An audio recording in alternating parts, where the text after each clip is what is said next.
최근 대중교통에서 발생하는 의자 젖힘 논란이 화두가 되고 있습니다. 이 문제는 표면적으로 보면 단순한 배려 문제처럼 보일 수 있지만 실제로는 배려 없음을 문제 삼는 것이 아닌 배려 없는 사람이 틀리다는 점이 문제입니다. 먼저 고속버스 민폐녀의 사례를 살펴보겠습니다. 사진에서 보면 버스 내에서 여성 승객이 의자를 완전히 젖혔으며 이로 인해 뒷사람은 움직임 자체가 제한되어 큰 불편함을 겪었습니다. 여기서 문제점은 뒷자리 손님의 불편한 상황을 무시하고 개인 리무진 마냥 완전히 젖힌 상태를 유지하여 배려가 없다는 점.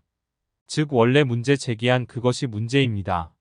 그러나 기차에서의 의자 젖힘 문제는 과연 같은 배려 없이 의자를 젖힌 것이 문제일까요? 기차에서의 사례를 살펴보겠습니다. 사진에서 보여진 기차 상황은 대부분의 승객들이 의자를 원래 위치에 두고 앉아 있는 가운데 한 남성만이 의자를 약간 젖혔던 것입니다.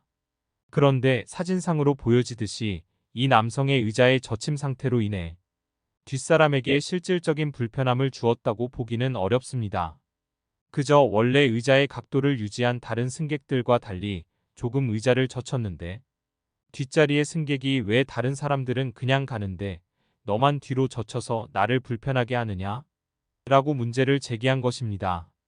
즉 버스의 사례는 의자를 과도하게 젖힌 배려 없는 사람이 문제를 만들었던 것이고 기차의 사례는 아무 문제가 없이 의자를 조금 뒤로 젖혔을 뿐인데 배려 없는 뒷사람이 없는 문제를 자신의 이기심으로 문제를 만들었다는 것입니다. 그냥 아무 생각 없이 열차에서 의자를 조금 뒤로 젖히고 전화기 보고 있는데 갑자기 뒤에서 사진에서 보인 정도의 의자 조금 젖혔다고 개소리를 시전하면 어떤 사람도 당황하고 나중엔 반말 아니라 어떤 말도 나올 듯한 상황입니다. 따라서 위와 같은 기차와 버스, 이 두 가지 상황은 모두 의자 젖힘이라는 행위 아래 있지만 실질적인 문제점과 그로 인한 내용과 결과는 확연하게 다것입니다. 여기서 문제는 의자를 뒤로 젖힘의 문제가 아닙니다. 예를 들어 구타 즉 폭력의 문제에서 위와 같은 상황은 폭력만 내포하고 있는 것이 아니고 구타와 구타 방조자, 즉 원인 제공자도 함께 한다는 것입니다. 위와 같은 경우에서 보듯이 다른 사람들 모두가 있는 그대로 앉아 있는데 내 앞자리의 사람만 의자를 그냥 조금만 젖힌 것도 안 되며 남의 입장은 상관없이 나만의 편의를 위해 마음껏 의자를 젖히는 이러한 개인적인 이기주의와 대중교통과 개인용 이동수단은 엄연히 그 쓰임새가 다를 수가 있는데 전혀 고려치 않고 제조를 허용하고 방치한 정부 둘 다의 복합적인 문제입니다.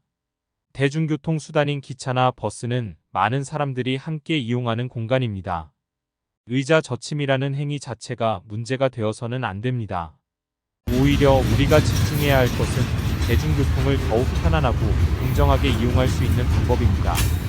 결론적으로 기차와 버스에서 의자를 얼마나 젖혀야 하는가라는 질문과 이러한 현상으로 초래되는 문제를 생겨나게 할 것이 아니라 어떻게 하면 모든 사람이 공정하고 편안하게 대중교통을 이용할 수 있을까라는 결론을 미리 만들고 대중교통과 개인 이동 수단의 다름에 기인하여 대중교통의 특별한 법 제정을 통하여 일반인이 관습법에 맞게 행동할 것을 강요할 게 아니라 문제 제기 자체를 하지 않게 해야 합니다. 그리고 그 해답을 찾기 위해서 우리 모두가 함께 노력해야 합니다. 감사합니다.